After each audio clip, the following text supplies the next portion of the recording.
आचार्य विद्यासागर जी महाराज ने गौशाले क्यों बनवाई? गाय की रक्षा क्यों जरूरी है? हिंदू पुराण और जैन शास्त्रों में गाय का क्या उल्लेख है? कृपया जिज्ञासा का। बहुत अच्छा प्रश्न है। प्रश्न की अनुमोदना है। देखिएगा, आचार्य भगवंत ने गौशाला क्यों बनवाई? आपके यहाँ एक सूत्र है कुंदकुंद भगवान का, जीवाणम रक्षणो धम्मो। अगर गौशाला का उपदेश नहीं दिया होता, किसी साधु ने कुछ नहीं बनवाया, साधु ने सिर्फ उपदेश दिया, वही उपदेश दिया जो देने लायक था। अब जैसे मैं यहाँ पर बैठा हूँ तो मैं क्या करता हूँ? मैं आपका मंदिर बनवा रहा हूँ क्या? बनवा नहीं रहा, उपदेश देता हूँ आपको ऐसा करना चाहिए। करे नहीं करे आपकी मर्जी है। ऐसे गुरुवर ने उपदेश दिया, गौशाला खोलो। आचार्य सोमदेव सूरी महाराज ने कहा है इस बात को, जहाँ गाय की रक्षा नहीं होगी, महताम हानि मनस्तापा, 2 शब्द लिखे हैं कि उसमें पूरे के पूरे राज्य की बहुत बड़ी हानि होगी और मन में बहुत ज़्यादा ताप पैदा होगा। आचार्य पूज्यपाद भगवंत ने धन की परिभाषा लिखते जबर लिखा है, धन गवा देह। ये लिखा है कि नहीं? लिखा है ना, धन गवा देह लिख करके उन्होंने कह दिया कि धन था, धन कोई है तो गाय इत्यादि है। जब कभी आप देखिएगा, भारत एक खोज, पहले एक सीरियल चला करता था, उसमें भारत की संस्कृति में जब आक्रांता वहाँ से यहाँ आए तो उन्होंने अपने आप को संवर्धित और पोषित करने के लिए सिर्फ एक काम किया, गाय का अपहरण। जितना गाय है, जितना धन है, उतना दूध है, दही है, घी है, मठा है, छाछ है, गोबर है, उससे जुड़ी हुई दूसरी चीज़ें हैं।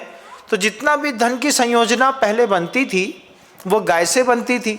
आचार्य पूज्यपाद भगवान ने जिसको गाय को धन इत्यादि कहा, तो धन की रक्षा का उपदेश दिया, गाय की रक्षा का उपदेश दिया, जीवाणम रक्षणो धम्मो के सूत्र को सार्थक किया। ये सब, और इसके अलावा भी ये जो अपने प्रायश्चित के जो ग्रंथ होते हैं, प्रायश्चित ग्रंथों में भी आचार्य ने इसी बात को लिखा है।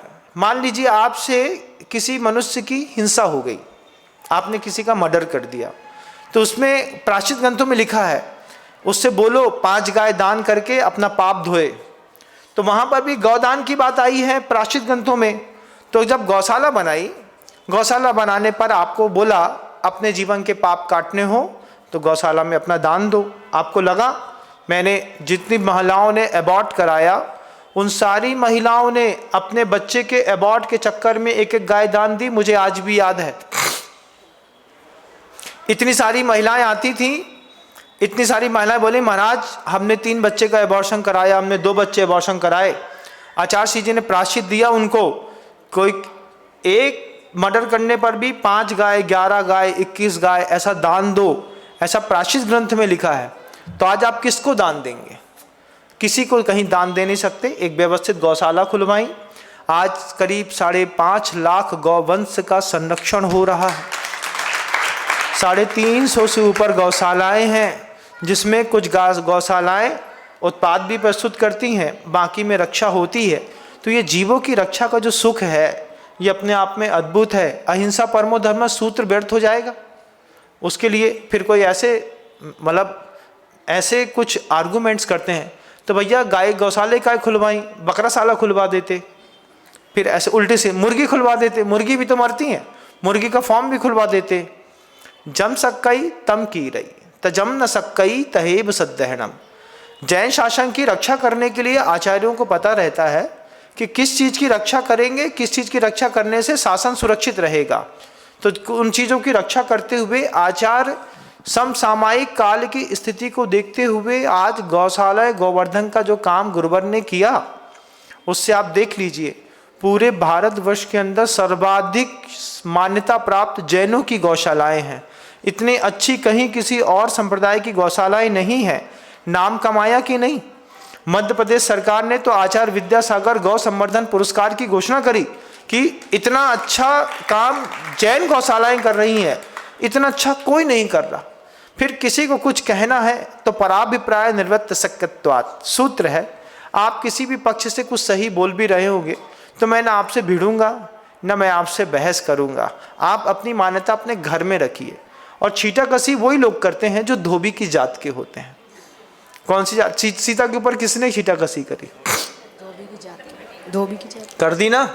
क्या है, लेना एक न देना दो, गंजेड़ी भंगेड़ी लोग ये फालतू की बातें करते हैं और बड़े बड़ों के ऊपर आक्षेप लगा देते हैं। जिसको कभी ना दान देना है, 1100 रुपया की रसीद नहीं कटाई, दुनिया भर की बात कर रहे हैं, कितना पैसा आते जो मंदिर में, जे मंदिर में का हो रहा है। अरे जब तुम दान ही नहीं देते हो तो पूछते क्यों? तुम चुपचाप मंदिर में आओ, पूजा करो, चले जाओ। कहा है तो हमारी समाज नहीं है का? तो कहे तुम्हारी समाज सिर्फ लड़वे के लाने हैं, फालतू की बहस करवे के लाने हैं। दान देने के लिए तुम जैन नहीं हो, खाने के लिए जैन हो। सुबह 9 बजे प्रवचन में बुलाएं तो ना आओगे, 10:30 बजे भोजन में बुलाएं तो गड़े मिलोगे। ऐसे कैसे जैन मिलते हैं? ये बड़े विचित्र प्रकार की स्थितियां हैं। तो जब गुरुवर की हमेशा एक अच्छी संयोजना रही, आचार्य श्री जी ने पहले किसी बात को बहुत अच्छे से समझ लिया, समझने के बाद किसी काम को शुरू किया तो कभी बंद नहीं किया। और आचार्य श्री के किसी भी कर्तव्य में, किसी भी क्रियाकलाप में नो एक्सक्यूज नो आर्गुमेंट। इतने महानतम आचार्य हैं, उन्होंने गौशालाएं खुलवाई, जीवाणम रखनो धम्मो सार्थक किया, धन गवादय सूत्र सार्थक किया, मनस्तापह महताम हानि इस चीज को बचाया, प्राचित ग्रंथों की व्यवस्थाएं बनाई, लोगों को रोजगार दिया, उसके साथ जुड़ी है लोगों के घर के भोजन पड़े, उसके कारण महिलाओं को साड़ी मिली, बच्चों को शिक्षा मिली, रहने के लिए जगह मिली। इतना कुछ दया, धम्मो दया विशुद्धो, ये शब्द सिर्फ बोलने से सार्थक नहीं होता, इम्प्लीमेंट करके दिखाना भी पड़ता है। गुरुवर ने करके दिखाया।